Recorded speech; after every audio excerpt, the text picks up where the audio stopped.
ഇത് രാവിലെ തൊട്ട് ഞാൻ വിചാരിക്കുകയാണ് എൻ്റെ റൂം ഒന്ന് ക്ലീൻ ആക്കണം. പക്ഷേ മൂഡ് വന്നില്ല. അങ്ങനെ ഒരു തുമ്മലോട് കൂടി നമുക്ക് നമ്മുടെ ക്ലീനിങ് ആരംഭിക്കാം. അപ്പോൾ ഇതായിരുന്നു എൻ്റെ റൂമിൻ്റെ അവസ്ഥ. ഫുൾ മെസ്സിയായിട്ട് കിടക്കുമായിരുന്നു. കണ്ടില്ലേ, ബെഡ്ഷീറ്റ് അവിടെ, പുതപ്പ് അവിടെ, എല്ലാം നല്ല മെസ്സിയായിട്ട് കിടക്കുമായിരുന്നു.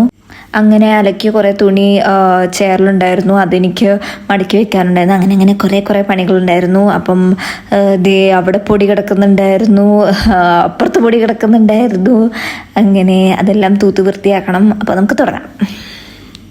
ആദ്യം തന്നെ ഞാൻ ബെഡ് വൃത്തിയാക്കാമെന്ന് ഓർത്തു. ബെഡ്ഷീറ്റൊക്കെ കറക്റ്റായിട്ട് ഇട്ട് തലയണയൊക്കെ കറക്റ്റായിട്ട് വെച്ച് അതൊന്ന് ക്ലീൻ ആക്കാമെന്ന് ഓർത്തു. പിന്നെ മുടി അഴിച്ചിട്ട് പണിയെടുത്തപ്പോൾ നല്ല ചൂട് എടുത്തു. അപ്പം ഞാൻ മുടി ഒന്ന് കെട്ടിവെക്കാമെന്ന് ഓർത്തു.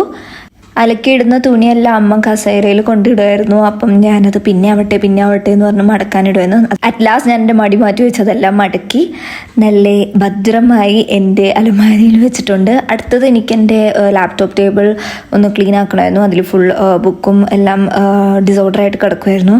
അപ്പോൾ അത് ക്ലീനാക്കി. പിന്നെ എൻ്റെ സ്റ്റഡി ടേബിളും മെസ്സിയായിട്ട് കിടക്കുമായിരുന്നു. അതും ഫുൾ ക്ലീൻ ആക്കുന്നുണ്ടായിരുന്നു. അതും അങ്ങനെ ക്ലീനാക്കി കസാരയൊക്കെ നേരെ ഇട്ടു. അറ്റ് ലാസ്റ്റ് നമ്മുടെ പണിയായുധങ്ങളായി ഞാൻ അങ്ങോട്ട് ഇറങ്ങി. അതായത് റൂമിൽ അത്യാവശ്യം പൊടി ഉണ്ടായിരുന്നു. അപ്പോൾ അത് ജസ്റ്റ് ഒന്ന് ക്ലീനാക്കി. അങ്ങനെ 9 മണിക്ക് എൻ്റെ പണി തീർന്നു. 9:05 ആയപ്പം. കാരണം എനിക്ക് 9:30 ബിഗ് ബോസ് ആണായിരുന്നു. അപ്പം ഞാൻ വേഗം തീർത്താണ്.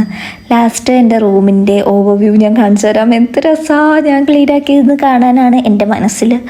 അപ്പം നിങ്ങൾക്കും ഇഷ്ടപ്പെട്ടതെന്നൊന്ന് കമൻറ്റ് ചെയ്യണം. ആൻഡ് സോ സക്സസ്ഫുള്ളി റൂമൊക്കെ ക്ലീൻ ചെയ്ത് കഴിഞ്ഞ് ഞാൻ ബിഗ് ബോസ് കാണാൻ വേണ്ടി താഴേക്ക് ഓടി. കാരണം എൻ്റെ റൂം മേളിലാണ്. അപ്പം ഞാൻ താഴേക്ക് സ്വാഭാവികമായി ഓടി. എന്നിട്ട് എനിക്ക് നെവിന് വേണ്ടി വോട്ട് ചെയ്യണമെന്നുണ്ടായിരുന്നു. കാരണം എൻ്റെ ഫേവറേറ്റ് കണ്ടസ്റ്റൻറ്റ് നെവിനാണ്. പക്ഷേ ഇന്നത്തെ വോട്ടിംഗ് ഇത് ക്ലോസ്ഡ് ആയി. അപ്പോൾ വോട്ട് ചെയ്യാൻ പറ്റിയില്ല.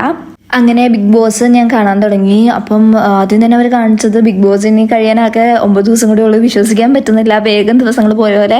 എന്തായാലും ഞാൻ ഈ ഷോ മിസ് ചെയ്യും. കാരണം കുറച്ച് നാളും കൂടെ കഴിഞ്ഞാലേ ഇനി വരുള്ളൂ. അപ്പോൾ നാളെ കാണാം. ബൈ.